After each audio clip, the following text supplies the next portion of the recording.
Muy buenos días, muy buenas tardes, muy buenas noches. Este es tu programa Tiempo de Gozo Ministry con el hermano Gilberto de Olio, ministro de la música y la palabra de Dios. La música cristiana y la palabra de Dios. Estamos en Facebook, estamos en YouTube, en Instagram, TikTok, en todas las plataformas, llevando el mensaje de la palabra de Dios, el mensaje que salva, el mensaje que cambia, el mensaje que perdura en los corazones y brota para vida eterna. Nos presentamos ante Dios Padre Celestial. Te damos gracias por este tu programa Tiempo de Gozo Ministry y te pedimos que nos dirijas en la palabra que vamos a compartir en este momento, y te solicitamos que en el nombre de Jesús las almas sean salvas, los hermanos edificados y los enfermos sanados, pero sobre todo liberación de las vidas. En el nombre poderoso de Jesús, por tu palabra, en el nombre de Jesús, amén y amén y amén. Pues el tema que tenemos hoy es la otra cara de la moneda. Y quiero leer la palabra en Lucas capítulo 21 y voy a leer desde el verso 1 hasta el verso 6. Dice: levantando los ojos vio a los ricos que echaban ofrendas en el arca de las ofrendas. Vio también a una viuda pobre que echaba allí 2 blancas. Y dijo: en verdad os digo que esta viuda pobre echó más que todos, porque todos aquellos echaron las ofrendas de Dios de lo que les sobra, mas esta de su pobreza echó todo su sustento. Versos 5 y 6. Y a unos que hablaban de que el templo estaba adornado de hermosas piedras y ofrendas votivas, dijo: en cuanto a estas cosas que ustedes están viendo, días vendrán en que no quedarán piedra sobre piedra que no sean destruidas. Si usted se da cuenta, el título dice la ofrenda de la viuda. La ofrenda de la viuda es el título. Jesús levantó los ojos y vio a los ricos, a los más pudientes, a los que les sobraban, echando sus ofrendas. Y que resaltó de esta ofrenda nuestro Señor Jesucristo, que ellos echaban de lo que les sobraba. Número 1, daban una ofrenda sin dolor. Número 2, sin sacrificio. Número 3, daban una ofrenda para que vean y digan quién dio más, o como en una subasta. Y diríamos: wow, para que los adulen y les den los mejores lugares y posiciones en la sinagoga, en la iglesia, en la congregación. Y este es el error inclusive de muchos ministerios, al tomar en cuenta solo a la gente que da mucha buena ofrenda y que aporta mucho, sin saber de dónde viene, de a dónde procede, y a veces sabiéndolo, a veces vienen de dudosa procedencia, pero otras vienen de buena procedencia. Pero el asunto es aquí que los pastores, los líderes, que se rinden ante el poder del dinero, ante el poder de la fama, bajo la dirección de el Dios Mamón y no bajo la dirección del Espíritu Santo, para tomar decisiones en las congregaciones cuando ponen a X o cual persona en tal o cual posición. Entonces eso trae atraso a la obra de Dios. Eso trae tristeza en la obra de Dios. Eso destruye corazones en la obra de Dios y para la iglesia. Entonces, dice en Gálatas 6:7 que Dios no puede ser burlado. Dice: no te engañes, Dios no puede ser burlado. Entonces, yo le digo no a la indulgencia. ¿Qué es la indulgencia? Es lo que la persona da porque está en pecado, porque está haciendo algo mal, A veces no está haciendo nada malo, pero dice, yo voy a dar esta ofrenda para que ustedes oren por mi esposa, o porque yo voy a hacer un negocio, o porque aquí. Eso se llama indulgencia. Y Dios no está de acuerdo con eso. La indulgencia viene de la iglesia primitiva. Perdón, de la iglesia primitiva no, la que le llama la iglesia tradicional, no es la iglesia primitiva. ¿Ah?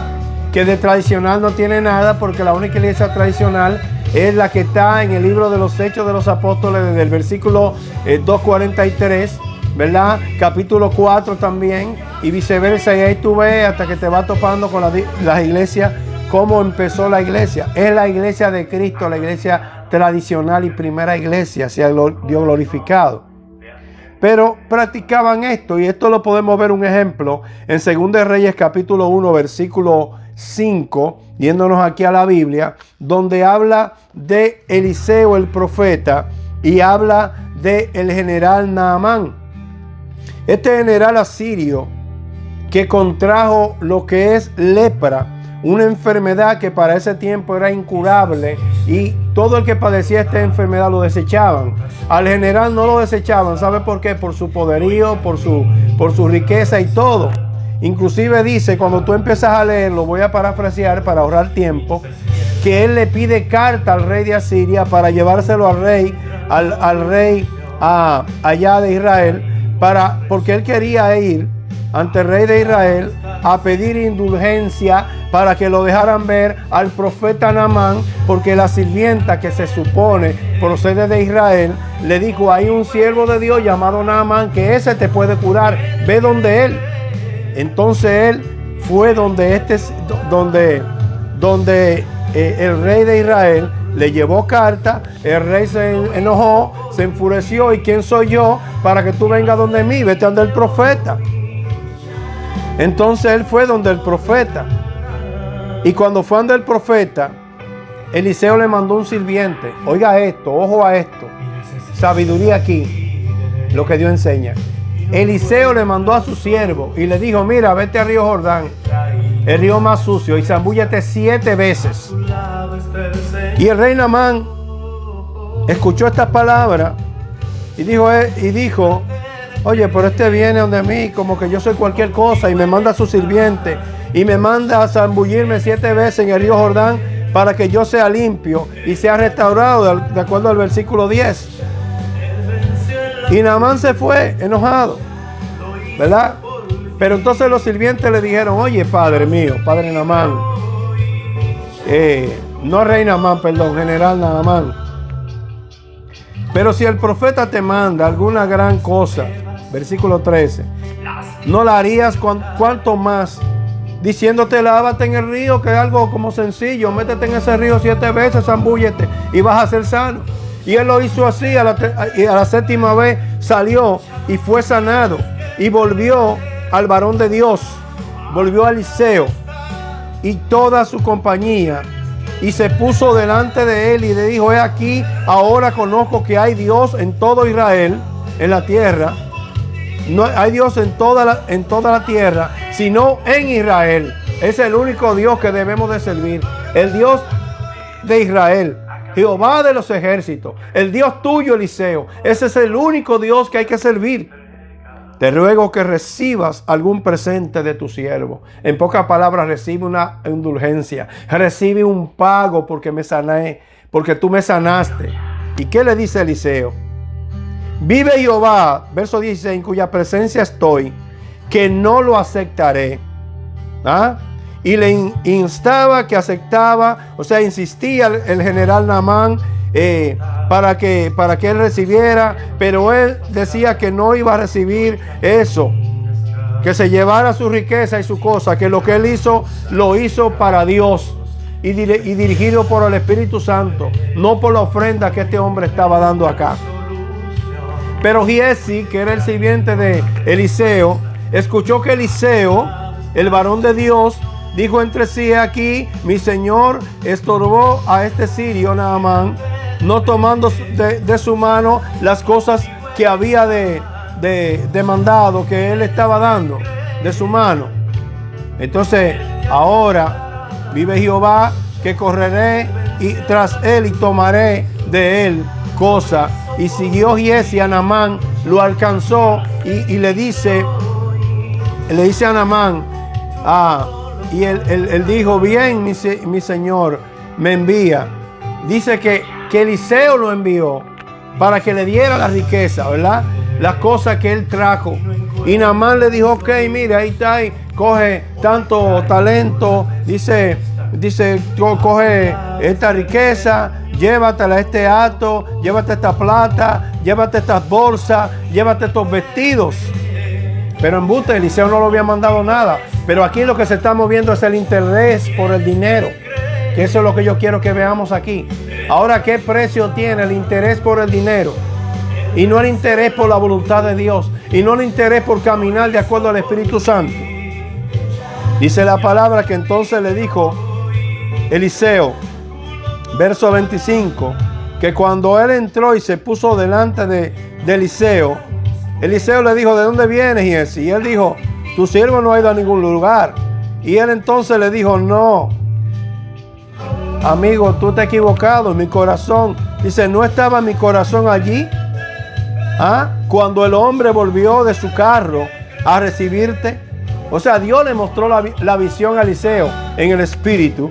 Dios le mostró la visión a Eliseo de cómo Giezi tomó plata, de cómo Giezi tomó vestido, cómo Giezi tomó olivares, cómo Giezi tomó viñas, ovejas, bueyes, siervos y siervas. ¿Verdad? Lo que no hizo Eliseo. Entonces, ¿qué le dijo Eliseo? Por tanto, tú hiciste eso. Pues esa lepra que tenía Naamán ahora va a venir sobre ti. Ay, santo, mi alma alaba a Dios. Pero esto no se queda ahí.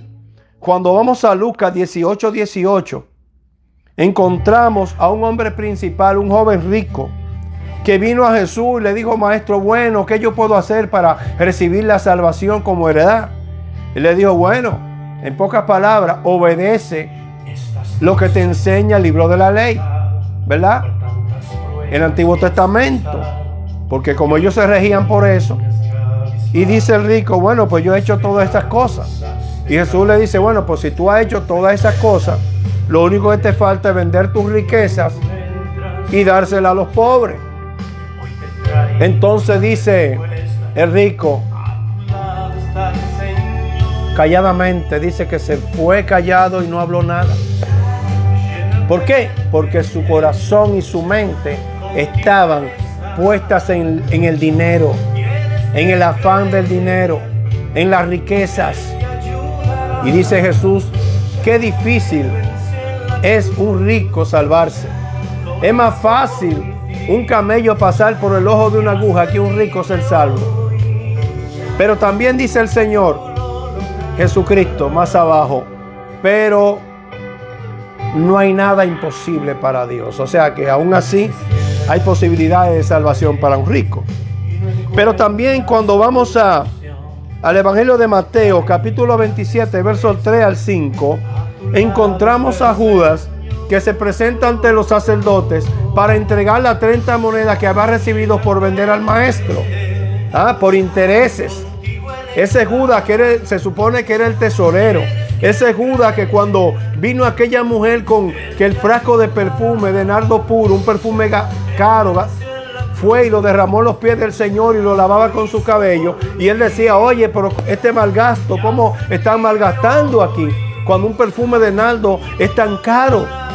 Y Jesús le dijo, no importa, los pobres siempre estarán con nosotros. Pero el interés de Judas era tener más dinero para extraer, porque él era el tesorero, era el ambicioso por el dinero. Y entonces ese mismo Judas fue donde los sacerdotes y les trayó las 30 monedas. Ya no quiero eso, yo me arrepiento de lo que hice, pero ya era tarde. ¿Y qué hizo Judas?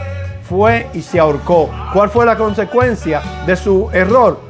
Atrás del dinero, se suicidó y perdió su salvación. Pero otro caso está en Hechos de los Apóstoles, capítulo 5, versículo 1, donde habla de Ananías y habla de Zafira. Dos parejas, esposos, que quisieron engañar no solo a los apóstoles, sino al Espíritu Santo.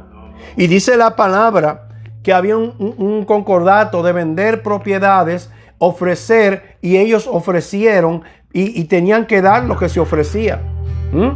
Y fueron. Y llegó Ananías y dio lo que no era. Y murió irremisiblemente. El Espíritu Santo lo mató ahí mismo por mentiroso, por querer engañar. Llegó Zafira, su esposa. Lo mismo le pasó. Hoy mismo te entierran por mentiroso, por engañador, por el amor al dinero. Como vemos aquí, 3 ejemplos de que Dios enseña. El ejemplo de Giesi, el siervo de Eliseo.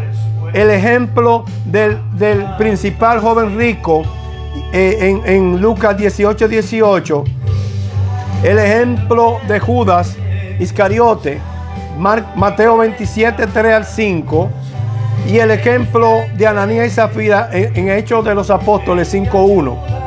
Entonces, como vemos en Gálatas 6, versículo 7, parte B, todo lo que el hombre siembra, esto de cosecha. Si tú siembras mal, eso es lo que tú vas a cosechar. No esperes de cosechar cosa buena. Ahora, viendo la otra cara de la moneda, la otra cara de la moneda, que es el tema que estamos tratando hoy, en Lucas 21, 1 al 6, vemos que al mirar Jesús la ofrenda de la viuda, ¿qué vio? Vio sacrificio, vio dolor, vio disposición, vio un corazón dispuesto, vio amor en esa ofrenda.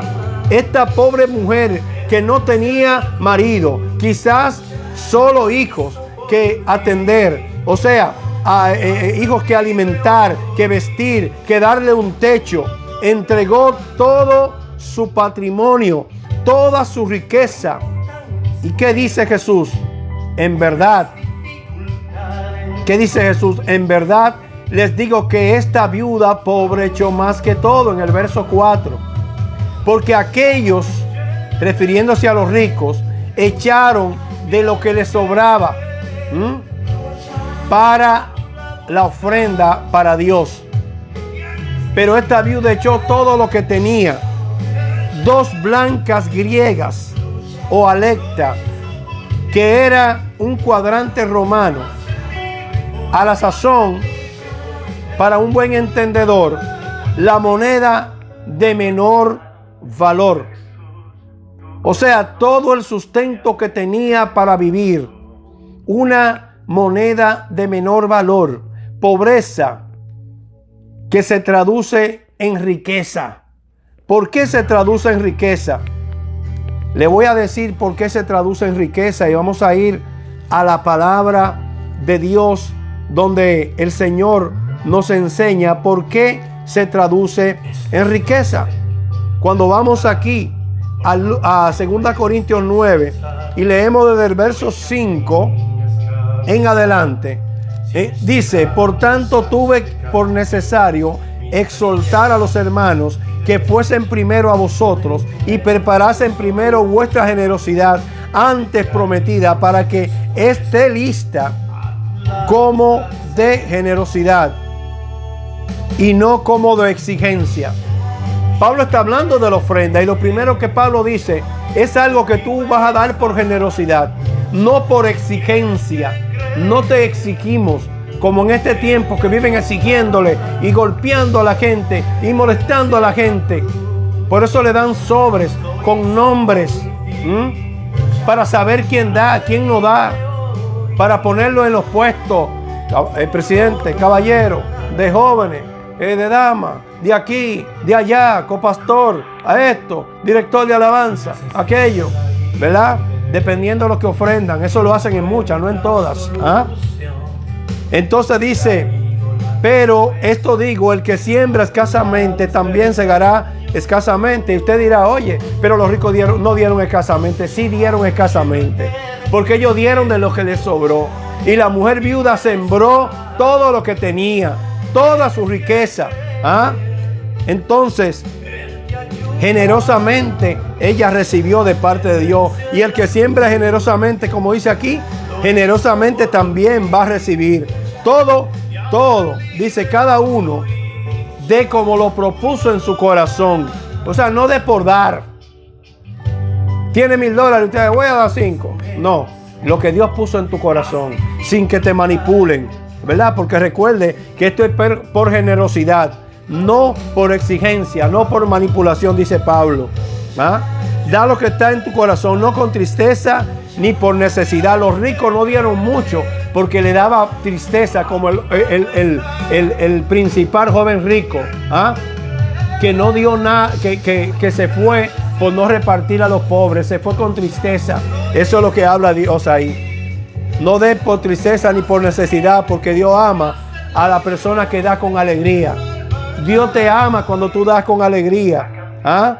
Dios te ama y es poderoso para hacer que abunde en todo, en nosotros, toda gracia, o sea, toda dádiva, toda bendición, a fin de que teniendo siempre en todas, dice la palabra, en todas las cosas, todo lo suficiente, para que tengamos lo suficiente, abundemos para toda la buena obra, ¿verdad? Podamos invertir en la obra del Señor, aleluya, como está escrito, repartió Dios a pobre, su justicia permanece para siempre, y el que da semilla al que siembra y pan al que come, proveerá, multiplicará a vuestra semejante y aumentará los frutos de vuestra justicia. Significa que tú ofrendas en la congregación, pero tú también ayudas a otros, tú compartes con otros, tú bendices a otros de lo que Dios te ha bendecido a ti, para que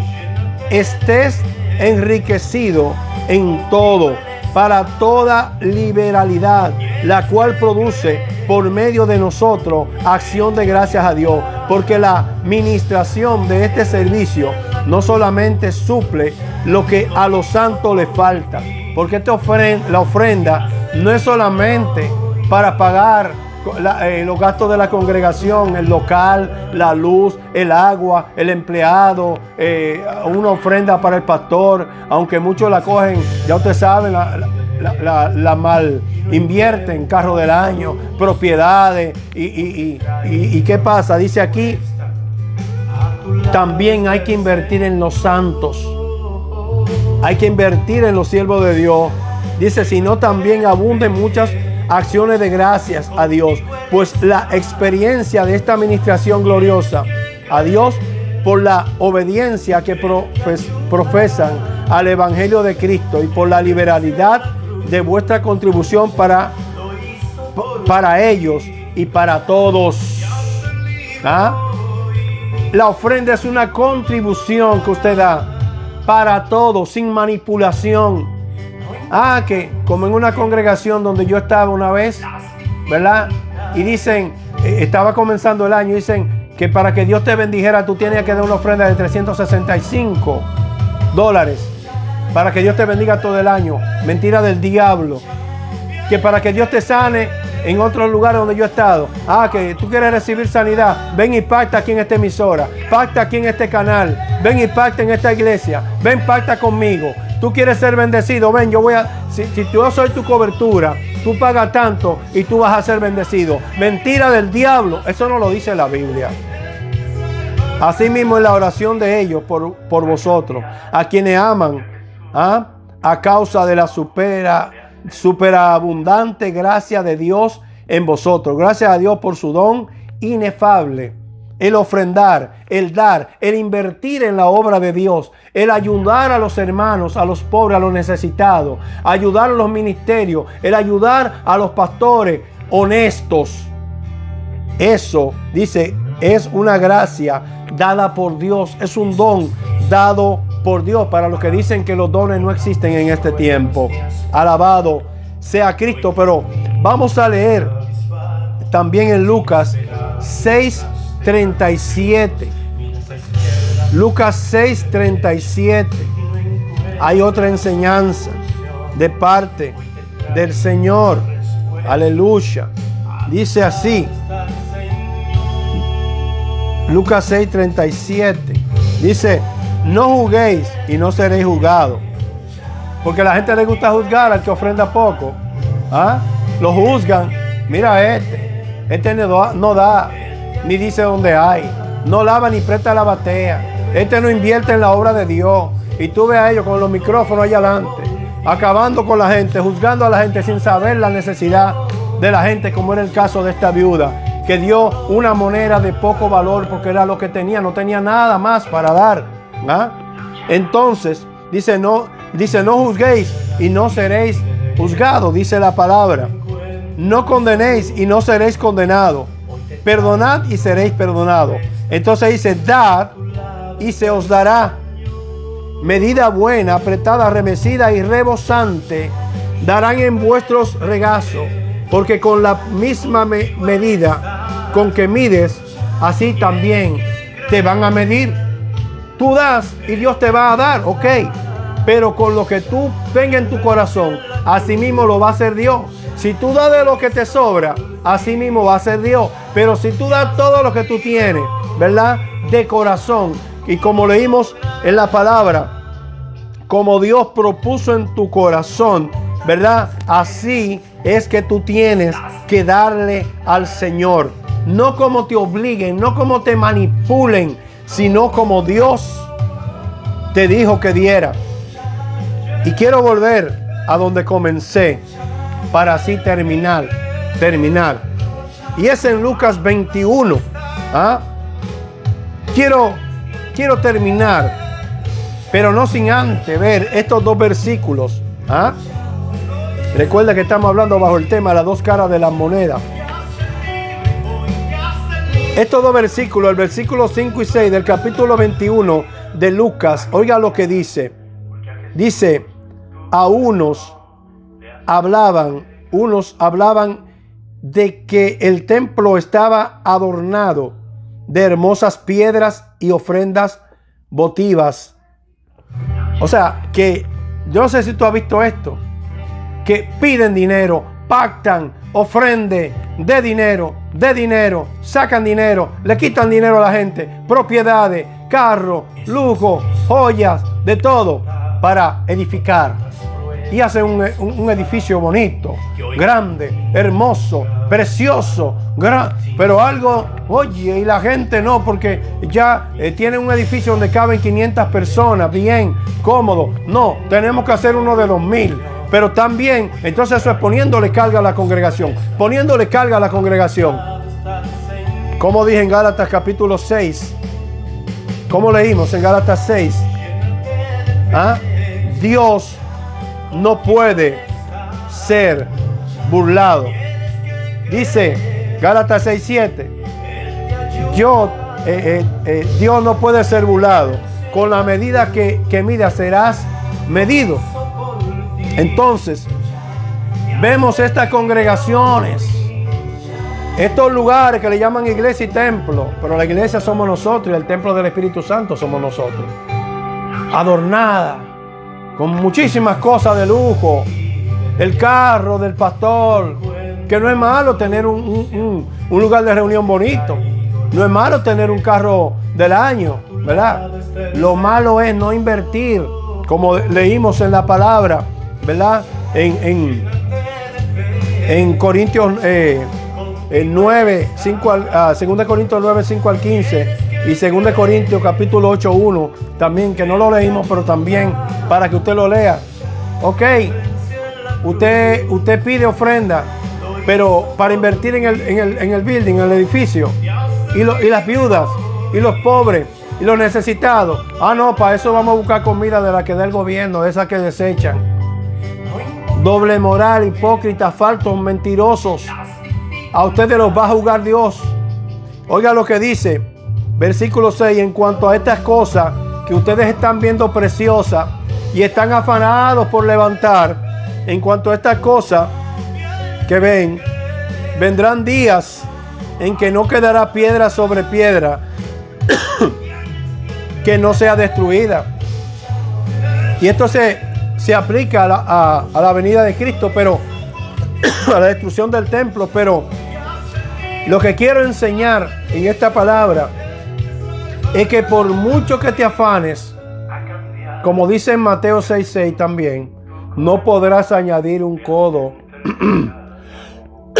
a tu estatura. Déjame tomar un poco de agua.